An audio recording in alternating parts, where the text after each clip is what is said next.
받을 은혜 나눌 말씀은 그렇습니다. 하나님의 은혜를 붙들어라. 한번 해봤고요. 하나님의 은혜를 붙들어라.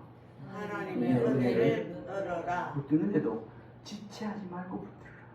오늘 이 본문을 통해서 보면 지금 시간이 임박하지 않으면 소돔과 고모라성이 막 지금 하나님의 심판이 불비가 내리킨데 지체하고 막 산까지 갈 힘, 거기는 데서 막 서울산까지 갈 그런 심리하고 지금 저와 여러분 앞에 은혜가 떨어졌다면 오늘 말씀대로 지체하지 말고 하나님 은혜 속으로 들어가야 돼요. 은혜를 붙잡으라.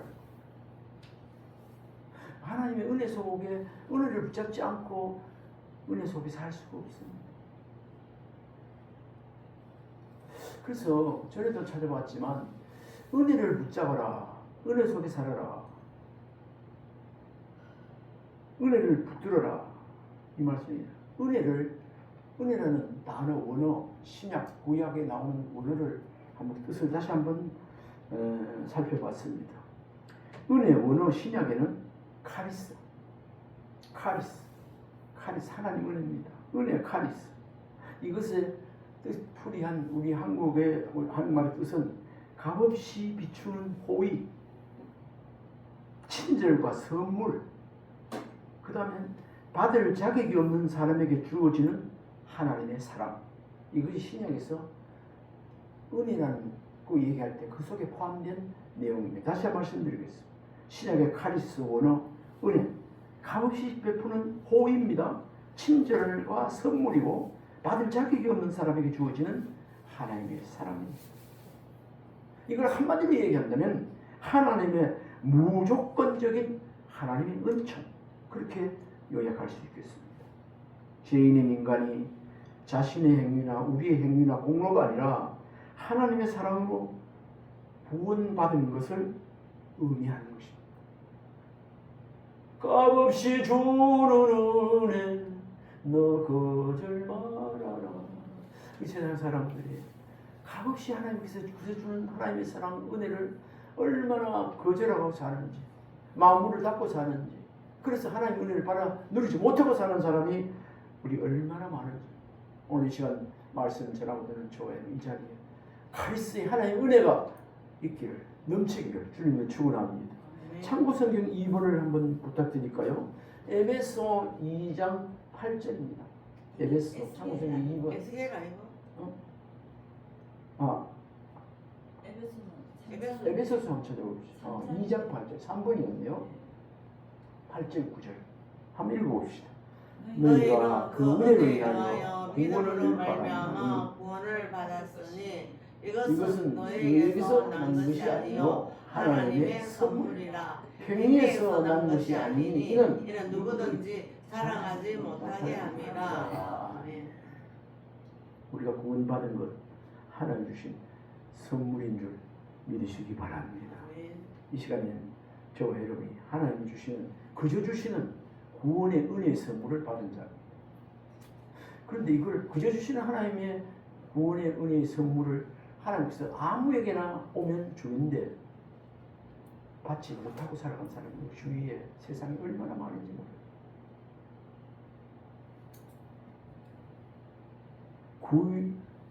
신약에 이러한 하나님의 사랑, 무조건적인 사랑, 그저 사랑하고 호의를 베푸는 이 사랑, 우리가 거절치 말고 받아 누리는 은혜가 더욱 풍성해지기를 주님을 축원합니다. 구약의 은혜, 구약은 히브리어로 헨입니다. 헨. 호의, 은총, 사랑스럽게 여김. 여기서 좀 눈에 띄는 게 그 뜻이 특별한 호감.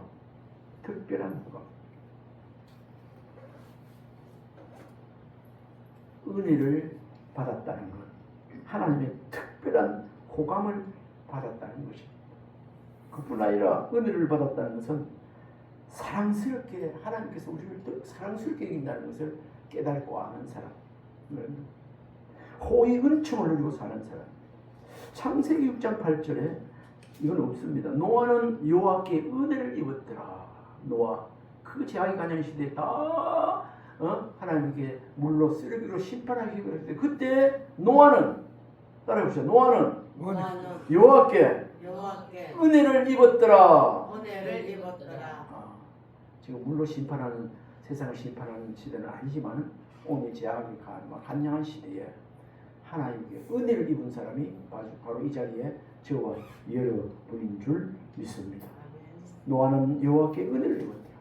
저와 여러분은 하나님께 은혜를 입었더라. 여기서 은혜는 하나님께서 노아를 특별한 호의로 바라보셨다는 그런 의미예요. 이 시간 저와 여러분도 하나님께서 사랑스럽게 여기며 특별한 호의로 우리를 사랑하며 호의로 보고 계시는 사실을 우리가 알아야 되겠습니다. 특별한 호의로 우리를 보호하시고 특별한 은총 속에 살도록 인도하고 계시는 분입니다. 고린도후서 12장 9절 말씀이에요. 내 은혜가 내게 족하도다. 내 은혜가 내게 족하도다. 이거 없습니다. 내 은혜가 내게 족하도다. 사도 바울에게. 하나님의 은혜는 오늘도 우리 삶을 붙들어주고 계시다는 것. 은혜 속에 하나님의 능력 속에 붙잡고 계시다는 그 말씀입니다. 사도 바울에게 그 원찮는 질병이 생겨서 한 번 기도하고 두 번 기도해서 안 낫지 않습니까? 그 마지막에 기도할 때 예수님께서 네 은혜가 내게 족하다. 그 다음에 병 낫기를 사도 바울이 기도하지 않았습니다. 그거 질병 가지고 하나님 주신 사명을 감당하겠습니다. 참고성의 1번 히브리서 12장 15절입니다. 우리 같이 읽어볼까요? 1번 너희는 돌아보아 하나님의 은혜에 이르지 못하는 자가 없도록 하고 또 쓴 뿌리가 나서 크게 읽어봅시다. 쓴 뿌리가 나서 괴롭게 하여 많은 사람이 이로 말미암아 더럽게 되지 않게 하며 라고 말씀하고 있습니다. 우리 한번 읽어봅시다. 시작. 너희는 하나님의 은혜에 이르지 못하는 자가 없도록 하고 또 쓴 뿌리가 나서 괴롭게 하여 많은 사람이 이로 말미암아 더럽게 되지 않게 하며. 쓴 뿌리가 나서 괴롭게 하고 더럽게 되는 자가 없어야 되겠습니다. 너희는 돌아보아 하나님의 은혜에 이르지 못하는 자가 없도록 해라. 하나님의 은혜에 이르지 못하면은 쓴 뿌리가 나온다고 그렇게 말씀합니다. 괴롭게 된다는 거예요. 하나님의 은혜는 구원의 시작일 뿐 아니라 신앙 전체를 이끌어가는 무엇일까요? 따라해봅시다. 힘입니다. 다시 말씀드립니다. 하나님의 은혜는 은혜로 구원받았지만은 계속 이 은혜를 지속시키는 신앙 전체를 이끌어가는 힘이 하나님의 은혜라는 것입니다. 우리 하나님의 은혜 찬송 가사 여러분들이 잘 알고 부르기도 했습니다. 한량없는 은혜, 멈출 수 없는 은혜. 나의 나된 것은 다 하나님 은혜라. 한량없는 은혜. 그런데 이 하나님의 은혜를 놓치면 뭐가 일어날까요? 원망과 불평이 자리 잡고 마음속에 쓴뿌리가 생겨가지고 자신과 주변 사람들을 힘들게 합니다. 은혜가 떨어지면 불평불만 나오게 되어 있습니다. 그러나 하나님의 은혜를 붙드는 자가 되면, 하나님의 은혜를 마음속에 생활속에 두는 자가 되면 어떤 어려움 속에서도 감사와 소망을 잃지 않게 된다는 거예요. 은혜 풍성할 때, 은혜가 있을 때는 감사로 그래도 참 다행이다, 감사합니다. 그러나 은혜가 떨어지면 바로 불평, 불만이 막 나오게 되어 있습니다. 성경 속에 이런 경우를 당했을 때 그런 게 많이 나왔습니다. 요셉은 억울하게 감옥 갔습니다. 그저 누명 쓰고. 사모님, 요셉이 억울하게 누명 쓰고 감옥 갔잖아요. 보디바라 안에 겁탈에 누명 쓰고. 그 요셉이 하나님의 은혜를 붙들었기에 결국 뭐까지 됐습니까? 애굽의 총리까지 되었습니다. 또 하나님의 은혜 속에 붙들고 승리한 사람이 누가 있을까요? 다윗입니다. 수많은 환난 가운데서 하나님의 은혜를 의지하여 다윗은 그 사울왕에 쫓기는 죽음의 공포에 쫓기는 그런 삶을 살았지만 결국은 승리의 삶을 살았다는 거 아니겠습니까? 오늘 우리도 환경보다 하나님을 바라보며 은혜를 붙들어야 된다는 귀한 교훈의 말씀입니다. 하나님의 은혜는 우리의 연약함을 덮고 실패를 회복시키며 앞으로 나아갈 길에 힘을 주는 것입니다. 그리고 은혜 받아야 돼요. 은혜 받았나? 예, 은혜 받았어요. 그래야 되는 거예요. 이 은혜는 쏟기도 쉬워요. 잘 간직해야 돼요. 오늘 본문 창세기 19장 12절로 22절 그 서론 역사적 그런 배경을 다 말씀드렸지만 간단하게 말씀드리면 소돔과 고모라는 죄악이 가득하여 하나님의 심판을 앞두고 있었습니다. 그러나 하나님은 아브라함의 중보 기도를 기억하시고 롯과 그의 가족을 구원하시는데 오늘 본문은 심판 가운데서도 베푸시는 하나님의 은혜와 그 은혜에 대한 인간의 반응을 오늘 이 본문이 잘 나타내주고 있습니다. 특히 12절로 14절 하나님은 심판 중에도 구원의 길을 예비하셨음을 보여주고 있습니다. 심판한 가운데도 거기서 긍휼하심과 구원의 길을 예비했습니다.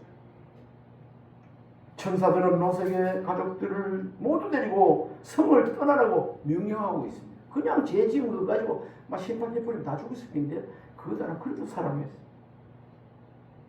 13절에 이곳을 우리가 멸하러 왔나니 천사가 이 소돔과 고모라 성을 하나님께서 이곳을 멸하러 왔나니 이야기했습니다.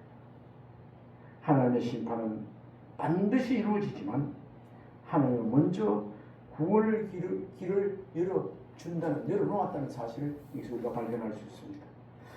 그래서 롯은 사위들에게 이 사실을 천사의 말을 듣고 알렸습니다. 근데 그 사위 뭐라 그랬죠?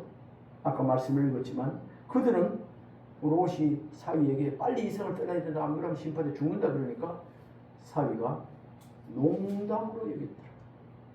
진심으로 사위가 얘기하면은 장인어른이 이야기하면은 그래요, 네, 알겠습니다. 이렇게 돼야 되는데 아이고 이 개그 날에 무슨 심판이 있다고 불비가 내린다고요. 아이고 농담 잘하시네요. 이렇게 받아들이지 않았어요. 14절 보면 그 사위들은 농담으로 여겼더라. 오늘 14절 한번 읽어봅시다. 롯이 나가서 그 딸들과 결혼할 사위들에게 말하여 이르기를 여호와께서 이 성을 멸하실 터이니 너희는 일어나 이곳에서 떠나라 하되 그의 사위들은 농담으로 여겼더라. 오늘날도 믿는 사람 가운데도 말씀이 주어지는데 몰라가고 말씀을 말씀답게 말씀을 순종하려고 한데 같이 두지 않고 그냥 농담으로 흘려듣는 이런 행위가 다 여기에 속하게 되는 것 아니겠습니까?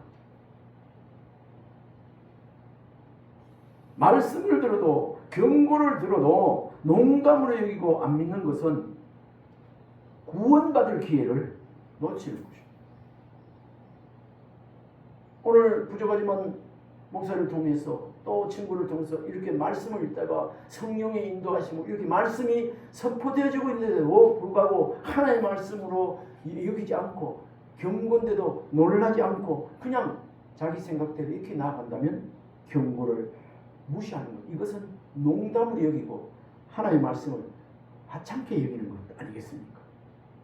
이런 사람들은 은혜를 풍성히 누리고 은혜를 붙들고 그 속에서 살아가는 것을 포기한 사람입니다. 참고성경 3번 에스겔 33장 11절 맞습니까? 예. 너는 읽어봅시다.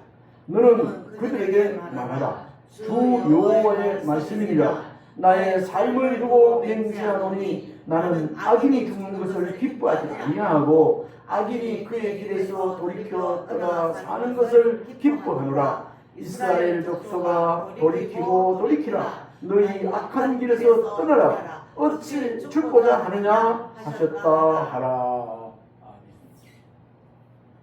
하나님은 어떤 하나님이라고요? 악인이 죽는 것도 기뻐하지 않는다. 악인이 그 길에서 돌이켜 떠나 사는 것을 기뻐한다. 하나님께 돌아오는 것을 기뻐한다. 이스라엘 족속아 돌이키고 돌이키라. 너희 악한 길에서 떠나라. 어찌 죽고자 하느냐. 안타까워서 어찌 너가 죽으려고 그러나. 이야기도 말을 못 알아듣는다. 하나님은 악인이 죽는 것을 기뻐하지 않는 사람입니다. 참고서는 4번입니다. 베드로후서 3장 9절에서도 하나님께서는 읽어봅시다. 3장 9절 시작. 주의 약속은 어떤 것들이 더디다고 생각하는 것 같이 더딘 것이 아니라 오직 주께서는 너희를 대하여 오래 참으사 아무도 멸망하지 아니하고 다 회개에 이르기를 원하시느니라. 아멘. 신약이지만 구약의 에스겔 말씀하고 일맥상통한 같은 말씀. 여기서 얻을 교훈이 있다면 하나님의 말씀을 들을 때에 미루지 말고 즉시 순종해. 소돔과 고모르성의 천사를 통해서 빨리 이 성을 떠나라 할 때 즉시 듣고 알았습니다 하면서 즉시 나와야 되는데 순종하지 않으면 거기 빠져서 죽게 된다. 오늘날도 마찬가지입니다. 제아기간양 시대에 우리가 하나님의 은혜 속에 살려면 말씀 들을 때 말씀을 붙잡고 그 본인에게 하던 것 그런 것 멈출 건 멈추고 이렇게 버릴 것은 버리고 그래야 된다는 것이죠.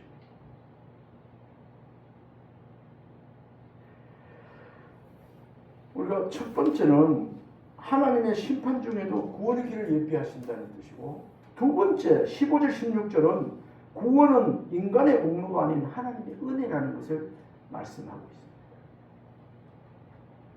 있습니다. 롯은 심판이 임박했음에도 머뭇거렸습니다. 16절에 한번 읽어볼까요? 본문 16절 시작. 그러나 롯이 지체하며 그 사람들이 롯의 손과 아내의 손과 두 딸의 손을 잡아 인도하여 성 밖에 여호와께서 그에게 자비를 더하시니라. 롯이 지체했다는 것은 머뭇거렸다는 뜻 아닙니까? 지체하며, 롯이 지체하며 그 사람들이 롯의 손과 그 아내의 손과 두 딸의 손을 잡아 인도하여 성 밖에 여호와께서 그에게 자비를 지체함에도 불구하고 그 천사들이 통해서 성 밖에 나오도록 이렇게 이끌어냈다는 그런 말씀입니다. 롯은 지체했지만 천사들은 롯의 손을 붙들어 이끌어냈다는 그런 말씀입니다.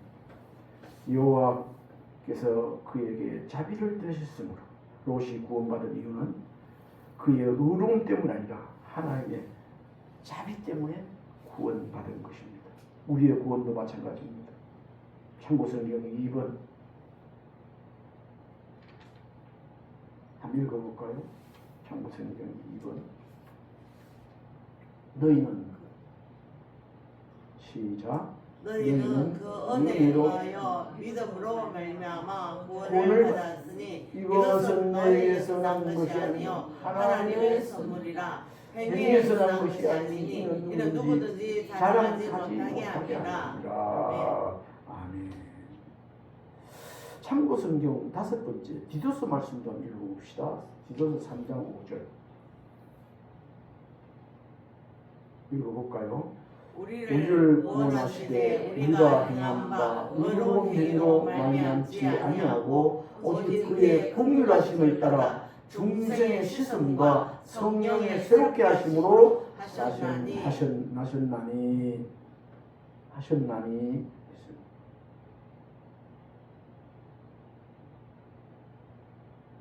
우리를 구원하시되 우리가 행한 바 의로운 행위로 말미암아 아니하고 오직 그의 긍휼하심을 따라 중생의 씻음과 성령의 새롭게 하심으로 우리가 하셨나니 그랬습니다. 이 말씀 속에서 우리가 얻은 교훈이 있다면, 붙잡아야 될 교훈이 있다면 우리는 하나님의 은혜로 구원받은 사람임을 기억하면서 늘 겸손하게 살아야 돼요. 세 번째, 구원받은 성도는 뒤를 돌아보지 않아요. 한번 따라해봅시다. 구원받은 성도는 구원받은 성도는 뒤를 돌아봐서는 안 됩니다. 뒤를 돌아보시면 안 됩니다. 천사의 손에 이끌려서 나오다가 뒤를 돌아본 누구 있죠? 롯의 처가 있죠? 사해 바다 전에 가봤을 때 보니까 저 산 모퉁이 하나가 꼭 사람 형상대로 여자 형상대로 그탁 끌려. 저 끝에 있죠. 저 보이죠? 사람 형상. 저기 롯의 처입니다 가더라고. 소금기둥. 물론 그게인지 아닌지 모르지만 그렇게 소금 기둥이 됐다는 뭐죠? 그 사람이 죽었다는 얘기 아니겠습니까? 천사는 롯에게 말합니다. 내 생명을 위하여 뒤를 돌아보지 말라. 17절. 한번 읽어볼까요? 한번 읽어봅시다. 그 본문 그 사람들이 그들을 밖으로 이끌어낸 후에 이르되 도망하여 생명을 보느라 돌아보거나 들에 머물지 말고 산으로도 도망하여 멸망함을 멸하라.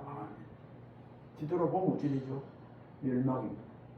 그 뒤에 26절에 보면 뒤를 돌아보다가 롯의 처는 소금 기둥이 되었더라. 그렇게 26절에 나와 있습니다. 나중에 소개하겠습니다. 내 생명을 위하여 뒤를 돌아보지. 오늘 아까 특송대로 주님 뜻대로 살기를 뒤돌아서지 않게 십자가 보내 뒤돌아서지 않게 세상 등지고 십자가 보내 뒤돌아서지. 우리가 신앙생활 하면서 하나님의 자녀가 되어서 이제 앞으로 천국을 향해 나가는 사람으로서 세상 바라보고 뒤돌아서면 소금 기둥 됩니다. 하나님께서 뒤돌아보지 말아요. 그러나 롯은 산으로 가기를 들으하여 작은 성읍 소알로 피하게 해달라고 요청했습니다. 하나님은 연약한 롯의 요청도 받아주셨다고 말씀하고 있습니다. 여기서 우리는 하나님의 긍휼을 보게. 지금 당장 막 이렇게 어렵고 순간적으로 지금 임박한 진노, 불, 심판 이렇게 했는데도 산까지 가기 힘들어요. 좀 바르고 소알성에 좀 그것도 하나님 들어주셨다는 것이죠. 누가복음 17장 32절 참고성경 6번입니다. 롯의 처를 기억하라 하시다. 32번. 한번 읽어봅시다. 롯의 처를 기억하라 하셨습니다. 롯의 처는 하나님의 구원의 말씀을 따라 소돔을 떠났지만은 뒤를 돌아보다가 소금 기둥이 되었다. 창세기 19장 26절에 말씀하고 있습니다. 그녀의 몸은 떠났지만은 마음은 여전히 세상에 붙들려 있었다는 말의 표현입니다. 여기서 채와 같은 사람이 되어서는 안 돼요. 나 붙들려 나오긴 나왔는데 여전히 제약이 가냐 소돔 고무성에 옛날 생각 습관 죄의 그 마음에 빠져 있었다는 그거 아니겠습니까? 여전히 죄의 세상에 붙들려 있었다는 것 그것의 표현이 뒤돌아봤다는 그런 표현입니다. 하나님은 우리에게 과거의 죄와 세상을 뒤돌아보지 말라고 이렇게 경고하고 있습니다. 오늘 이 시간 저와 여러분에게도 뒤돌아보지 말라고 이런 것을 깨달은 사람들이 부르는 찬송이 뒤돌아서지 않겠네. 세상 등지고 십자가 하늘 천국 바라고 그렇게 세상 등지고 십자가 보래. 세상 등지고 십자가 뒤돌아서지 않게 주님 뜻대로 살기 위해 냈습니다. 뒤돌아서지 않게 그렇게 하는 거예요. 하나님은 우리에게 과거의 죄와 세상을 뒤돌아보지 말고 이렇게 강력하게 말씀하고 있습니다. 구원받은 백성이라도 목사라도 여러분이라도 다시 뒤돌아 세상으로 바라보고 거기 가면 거기에 빠질 수밖에 없습니다. 그러면 안 되는 거예요. 하나님의 은혜를 붙들고 은혜 속에서 은혜 속에 살지 못하게 되는 것이에요. 믿음의 길은 미련 없이 주님을 따라가는 길입니다. 구원받은 성도인 우리는 세상에 대한 집착보다 하나님의 나라를 어떻게 해요? 더 소중하게 여기며 살아요.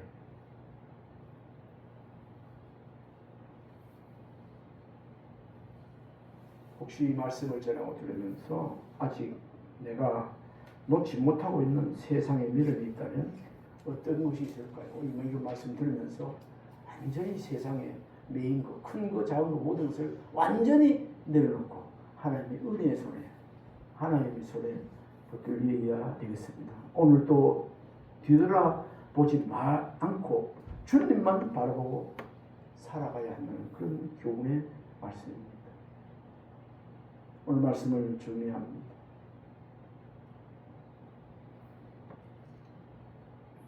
창세기 19장 오늘 본문 12절 22절 말씀은 우리에게 세 가지 교훈을 주고 있습니다.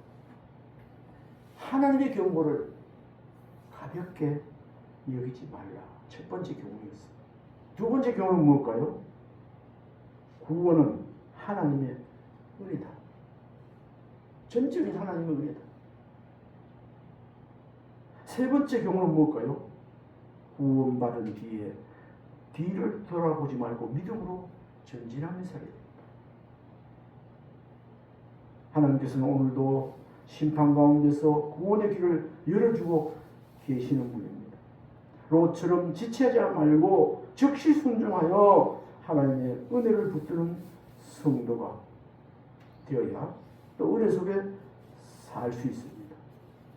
이 시간부터 하나님의 은혜를 붙들고 은혜 속에 축복 속에 세상을 이기며 살아가는 우리 아름다운 이 시간 저와 여러분 되어지기를 주님의 이름으로 축원합니다. 축복하고 합시다. 지체하지 말고 하나님의 은혜를 붙드는 자가 됩시다. 하나님의 은혜를 붙드는 자가 한 번 더 합시다. 지체하지 말고 하나님의 은혜를 붙드는 자가 됩시다. 시작. 지체하지 말고 하나님의 은혜를 붙드는 자가 됩시다. 아멘. 하나님의 은혜 오늘 예배 시작하면서 계속 들려줬는데 여러분들이 이미 잘 아는 찬송이지만 가사 한번 소개하겠습니다. 하나님의 은혜. 나를 지으시니가 하나님, 나를 부르시니가 하나님, 나를 보내심도 하나님, 나의 나 된 것은 다 하나님의 은혜라. 나의 달려갈 길 다 가도록, 나의 마지막 호흡 다 하도록 나로 그 십자가 품게 하시니 나의 나 된 것은 다 하나님의 은혜라. 한량없는 은혜, 갚을 길 없는 은혜, 내 삶을 에워싸는 하나님의 은혜. 나 주저함 없이 그 땅을 밟음도 나를 붙드시는 하나님의 은혜. 제가 노래를 잘 부른다면 이걸 한번 불러보고 싶은데 가사는 여러분들이 붙잡으세요. 나를 지으시니가 하나님, 나를 부르시니가 하나님, 나를 보내심도 하나님, 나의 나 된 것은 다 하나님 은혜라. 같이 불러볼까요? 한량없는 은혜, 갚을 길 없는 은혜, 내 삶을 에워싸니 하나님의 은혜. 나 주저함 없이 그 땅을 밟음도, 그 땅을 밟음도 나를